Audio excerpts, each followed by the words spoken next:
こんばんは、ニュースメイトです。まずはピックアップです。巷で話題の車用消臭除菌剤ドクターデオの人気に迫ります。匂いを嗅いでみてくださ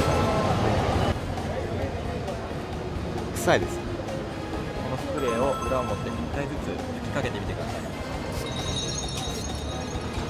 もう一度匂いを嗅いでみてください。臭くない。臭くないですね。匂いを嗅いでみてください。臭い。このスプレーを裏表に1回ずつ吹きかけてもらっていいですか。そしたらもう1回嗅いでみてください。臭くないです。臭くないですか。全然。すごい。はい、皆さんかなり効果を実感しているようですね。それでは CM の後、ドクターデオを実際に番組で体験した様子をご覧ください。